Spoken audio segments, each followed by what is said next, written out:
Voice of जुमशाही खां राना मोहम्मद इकबाल आवाज़ जो मुखातिब। हिन वक़्तु असीं जुमशाही रूरल हेल्थ सेंटर में मौजूद आहियूं ऐं हिते जेका आहे लेबर रूम हींअर नओं ठहियो आहे, जंहिंजो अॼु इफ़्तिताह जो प्रोग्राम आहे।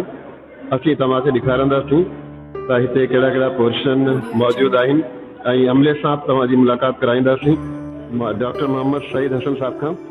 त हू छा था चवनि इन जे बारे में ऐं जेका अॼोको जेका असांजो प्रोग्राम आहे हिन जी ओपनिंग कई आहे, त हिननि खां पुछूं था त हिननि जेका रूरल हेल्थ सेंटर में कहिड़ा कहिड़ा कम हिते थींदा मुस्तक़बिल में ऐं हिते केतिरो स्टाफ हूंदो ऐं केतिरो सुधी मक़सद 24 कलाक जे लाइ ऐं ॿिया जेका बि मराइल तय हूंदा हिते उहा ज़रूरु ॿुधाईंदा असांखे। बिस्मिल्लाहिर्रहमानिर्रहीम, थैंक यू। हीअ जेको अॼु असांजो थोरो इवेंट थियो आहे, हीअ असांजो सिंध गवर्नमेंट तरफ़ां हिकिड़ो फंडिंग प्रोजेक्ट हो जेको USAID जी फंडिंग हुई। उन्हनि लॉन्च कयो मैटरनल एंड चाइल्ड हेल्थ जेकी बिल्डिंग आहे हुनखे सॼो रेनोवेट कयो वियो आहे, त जीअं त हिते MCA जे हिसाब सां ॿारनि जी ऐं माउ भेणुनि जेकी सर्विसिस आहिनि हुन बहितरी अचे। हिन जे सिलसिले जी हिकिड़ी फर्स्ट स्टेप आहे। अॻिते हली करे हिन में कुझु अञा वधीक कुझु सामान बि ईंदो ऐं असांजो जेको बि स्टाफ आहे हुननि खे तमामु बहितर सवलाई थींदी त हिन इलाइक़े जे माण्हुनि खे बहितर में बहितर ख़िदमत ॾेई सघनि हेल्थ जे हवाले सां। अच्छा डॉक्टर साहब, ईअं थींदो आहे त घणो करे जेका आहे बाराड़ी जो इलाइक़ो आहे, तव्हांखे ख़बर आहे हिते जेका आहे नांग वग़ैरह जो ऐं कुते जो जेका इहा केस थींदा रहंदा आहिनि, त पोइ हिन जे लाइ बि इहा सिलसिलो हिते बरक़रार रहंदो त हुनजी दवाऊं वग़ैरह? कुझु महीना अॻु में हिते नांग जी ऐं चिते कुते जी वैक्सीन 24 आवर अवेलेबल हूंदी, हिते मौजूदु हूंदी हुई, न सिर्फ़ु हिते बल्कि हिते नंढनि वॾनि सभु हॉस्पिटल में। पर कुझु टेक्निकल रीज़न जे करे शॉर्टेज थी आहे, सॼो पाकिस्तान में शॉर्टेज थी आहे। हिन जो जेको कुझु वैक्सीन कुझु रॉ मटेरियल ॿाहिरि मुल्क मां ईंदो हो, जीअं इंडिया में ईंदो उहो बंदि थी वियो अचणु। ठीकु आहे, हाणे गवर्नमेंट पाकिस्तान कोशिशि करे पई त वैक्सीन हिते ठही वञे, उहो हुन में ठाहिण जे मरहल में आहे। पर मर्ज़ जे बिहान ते असीं छा कयो आहे त कोशिशि त कई आहे हर सेंटर ते वॾनि सेंटरनि ते असां पाण लोकल परचेस करे इहा असां वैक्सीन रखाई आहे। फ़िलहाल शॉर्टेज आहे, कोशिशि कयूं शॉर्टेज कवर थिए कुझु गवर्नमेंट जे ताउन सां। थैंक यू डॉक्टर साहब। हिकिड़ी ॻाल्हि ईअं ॿुधाईंदा त ज़च्चा बच्चा जेका तव्हांखे ख़बर आहे त हिते इहा मसइलो आहे ऐं हुन वक़्तु जेका आहे पोज़ीशन हीअ हूंदी आहे त असीं ठठे या मकली वेंदा आहियूं त घणो करे जेका आहे रस्ते में ई अहिड़ा वाक़िया थी वेंदा आहिनि। पोइ हिन जे बारे में छा चवंदा त लेडी डॉक्टर असां वटि 24 कलाक अवेलेबल हूंदी?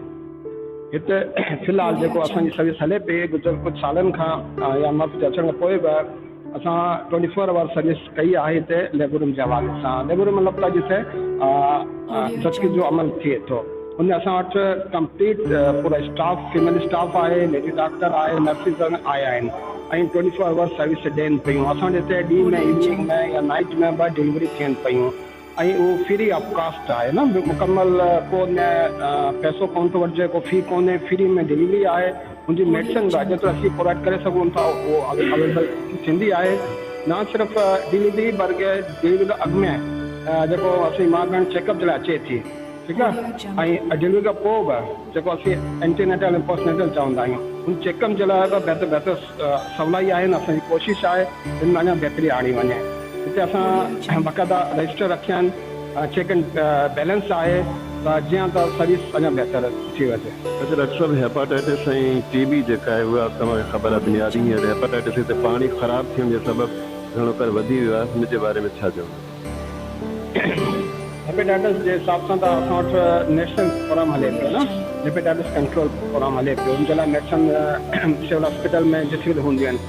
RAC में असां वटि इहो आहे त असां हुनखे टेस्ट करे सघूं था। हुन जे लाइ असांजी कोशिशि आहे त हेपेटाइटिस जी टेस्ट बि शुरू कई वञे ऐं इन फ्यूचर जल्दी हेपेटाइटिस जी टेस्ट शुरू थी वेंदी, टाइफाइड जी टेस्ट बि थी वेंदी, मलेरिया टेस्ट ऑलरेडी हले पई।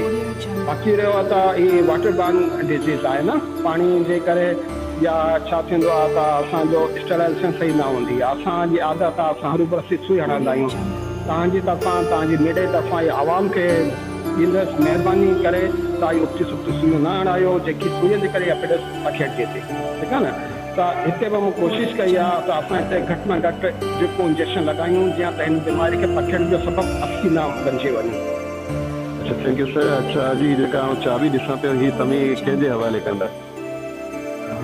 ही चाबी असल में असांजो जेके भेणूं आहिनि MCH जे जेको स्टाफ आहे लेडी डॉक्टर LHV नर्सिस ही हुननि जी ख़ुशकिस्मती आहे त हुननि सॼो पोर्शन नओं रेनोवेट थी करे मिलियो आहे। ही चाबी हुननि जी आहे, हुननि खे हलाइणी, हुननि खे संभालणी आहे। हुननि खे हिते असांजी माए भेणनि खे जेको मरीज़ तौरु ईंदी हुननि खे सर्विस ॾियणी आहे। ये पहिरीं बि इन कंडीशन में हो, ठीकु आहे। हाणे त अञा कुझु बहितर थी वियो आहे, टाइल्स वग़ैरह कुझु लॻियूं आहिनि, कलर वग़ैरह थी वियो आहे। असांजो मतिलबु स्टोर रूम आहे, जी असांजो एक्स्ट्रा स्टोर रूम थी थो वञे। ज़बरदस्त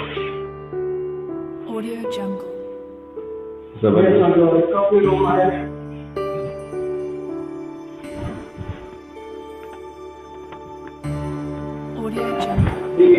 रूम आहे। हीअ असांजो स्टेलाइज़ेशन रूम आहे जंहिंमें असां स्टेलाइज़ कंदासीं। जंहिं तव्हांजो सुवालु हो हेपेटाइटिस खे कीअं बचाए सघिजे थी, हीअ असां पहिरीं बि ठाहियो, हिनखे वरी ॿीहर नओं सेट कंदासीं। असांजा जेका इंस्ट्रूमेंट आहिनि, औज़ार आहिनि, जेको डायरेक्ट इंसानी बॉडी सां टच था थियनि, ठीकु आहे न, हुनखे जे सफ़ाई कई वेंदी त हेपेटाइटिस B जी 50% रुकावट थी सघे थी, ठीकु आहे। उन जे लाइ असां स्टेज रूम खे एस्टेब्लिश कयो आहे। हिते असांजो ऑटोक्लेव हूंदो आहे जंहिंमें असां औज़ार खे रासिम खां पाक कंदा आहियूं, स्टेलाइज़ कंदा आहियूं, ठीकु आहे। हू रूम थींदो, जेकॾहिं स्टेलाइज़ हूंदा औज़ार त इनशाला हेपेटाइटिस B कोन थींदी। तो ये असल कंप्लीट हिकिड़ो यूनिट आहे न। इनमें लेबर रूम आहे, रिकवरी रूम आहे, स्टेलाइज़ेशन रूम आहे, लेडी डॉक्टर रूम आहे ऐं स्टोर आहे। अच्छा डॉक्टर साहब, हिकिड़ो अहम सुवालु आहे त घणो करे तव्हां हिते सहूलियात सभु ॾींदा आहियो, जीअं तव्हां ॿुधायो त दवाऊं थींदियूं, ऐं हिन खां पहिरीं बि हिते जेका आहे ॾंदनि जी जेका मशीन वग़ैरह पई हुई, एक्सरे मशीन बि आहे, पर जेका लाइट न थियण जे सबबि घणो करे जेका जॾहिं मरीज़ ईंदा आहिनि त ख़बर पवंदी आहे त हिते जेका लाइट न आहे, न को एक्सरे सही थी सघे थो, ऐं ॾंदनि जो वार्ड त हमेशह बंदि ई रहंदो आहे। हिन जे बारे में हाणे छा थींदो मुस्तक़बिल में? ॾिसो, हिन लाइ असांजी ॻाल्हि ॿोल हले पई त वातावरण सभु आहे, त असांखे PMT ख़राबु थियो, असां पाण ठारायो, असांखे PMT वॾो मिलणु खपे ऐं इलेक्ट्रिसिटी इनहेंस करण जे लाइ उहे जेको असांखे सपोर्ट कनि। बाक़ी पंहिंजे एंड ते असां छा कयो आहे त कुझु सोलर सिस्टम आंदो आहे त जीअं त असां एमरजेंसी में लाइट हुजे, ठीकु आहे न। सोलर सिस्टम एतिरो पावरफुल कोन्हे जेको डेंटल यूनिट खे हलाए। जनरेटर बि असांजो नंढो आहे, ठीकु आहे। हाणे जनरेटर US जी पाण तरफ़ां मिलियल आहे। कोशिशि कंदासीं त असां डेंटल यूनिट खे हलायूं। डेंटल डॉक्टर असां वटि आहे, डेंटल सॼो सेटअप असां वटि आहे, पर इहो त असां हिनखे कोशिशि कंदासीं त इलेक्ट्रिक वारनि सां वापसि असां कुझु डिस्कस कयूं। असां वटि अल्ट्रासाउंड कोन हूंदो हिते, ठीकु आहे न। इहे असांजी पंहिंजी कोशिशि आहे, मुंहिंजी त MS जी तरफ़ां असां हिते अल्ट्रासाउंड सर्विस बि ॾींदा आहियूं, जेके असांजी माउ भेणनि जे लाइ ज़रूरी हूंदी आहे। हू असां जनरेटर ते हलाईंदा आहियूं। थैंक यू डॉक्टर साहब, तव्हां जेका आहे असांखे मुफ़ीद ॻाल्हियूं ॿुधायूं, पर जेका जॾहिं तव्हां एतिरो ताउन कयो आहे त ज़हन में नई नई ॻाल्हियूं जेका जनम वठी पई। ऐं हिकिड़ी जेका आहे ॻाल्हि जेका तव्हां खां पुछां त जेका आई पंहिंजी अखियूं आहिनि, हिन जे बारे में नज़र जेका आहे घणो लोग माण्हू जी कमज़ोर थी वेंदी आहे, ऐं जेका मोतियो अखियुनि में अची वेंदो आहे, हुनजो इलाज जे बारे में छा चवंदा? हिते मुमकिन आहे छा? न, मुमकिन त बिल्कुलु आहे, ठीकु आहे। जे तव्हां शहर वारनि जो ऐं तव्हां मीडिया वारनि जो साथ हूंदो, ठीकु आहे न, त ही सिधो RSC जो पंहिंजो हिकिड़ो कैटेगरी हूंदी आहे, ठीकु आहे। हुनमें असांखे आई स्पेशलिस्ट खे विहारण जे लाइ गवर्नमेंट खां असांखे सेक्शन पोस्ट कराइणी पवंदी, ठीकु आहे न। किथे हूंदी त किथे कोन पवंदी आहे, त कोशिशि कंदासीं त ही सर्विस त शुरू थी वञे। मुंहिंजी त कोशिशि आहे हिन खां वधीक सर्विस थी वञे। थैंक यू डॉक्टर साहब। ऐं दिलि जो मामिलो आहे, इहा त तव्हांखे ख़बर हूंदी, हिन जे बारे में छा चवंदा? हिन जे बारे में फ़िलहालु असां पोज़िशन में न आहियूं त कुझु स्टेप खणूं। इहो कयो आहे त असां वेझे में जेको सिविल हॉस्पिटल आहे हुते असां CCU हिकिड़ो वार्ड एस्टेब्लिश कयो आहे। हुते जा डॉक्टर आहिनि 24 हुते ड्यूटी सर्विस हले पई। मकली हॉस्पिटल हिन जो चयो था न तव्हां? Doctor Makli. Thank you sir. हुनजो त मां बाक़ाइदा जेका आहे वञी असीं ॾिठो आहे, हुते बहितर हीअं जेका इलाजु थिए पियो। तव्हांजी वॾी महिरबानी, थैंक यू सो मच। नाज़रीन, तव्हांखे मैसेज इहो ॾियणो आहे त हीअ अस्पताल जेका हींअर ठहियो आहे, आवाम जे लाइ सहूलियतूं मिलियूं आहिनि असांखे। ख़ासि तौर ते ज़चा बच्चा जो जेका आहे इंतज़ाम मौजूदु आहे। 24 कलाक हिते लेडी डॉक्टर हूंदी। त तव्हां दोस्तनि खे जेका बि असांखे ॾिसनि पिया, ऐं हुननि खे इहा चवणु आहे त सभिनीनि खे ॿुधायूं अहले जुमशाही जेका आहे उहा ख़ुशनसीब आहे त उन्हनि खे एतिरी वॾी सहूलियत मिली आहे त हुन खां फ़ाइदो वठनि बजाए प्राइवेट अस्पतालनि जे वञणु। हिते जेका VM जेका आहे सहूलियत मौजूदु आहे, हर 24 कलाक हिते लेडी डॉक्टर दस्तियाब हूंदी ऐं तव्हांखे ॿी जॻह ते वञण जी ज़रूरत न आहे, छो त प्राइवेट अस्पताल में जॾहिं बि को वेंदो आहे हुनजो जल्द अज़ जल्द सीज़र करे छॾंदा आहिनि। हिते जेका आहे इंतिहाई केयरफुल स्टाफ मौजूदु आहे त हुन खां असांखे फ़ाइदो वठणु खपे। हिन सां गॾु तव्हांखे इजाज़त वठंदुसि ऐं तव्हांखे ॿुधायां त रियाज़ अहमद बिरोही कैमरामैन ऐं राना इक़बाल तव्हां खां इजाज़त वठे।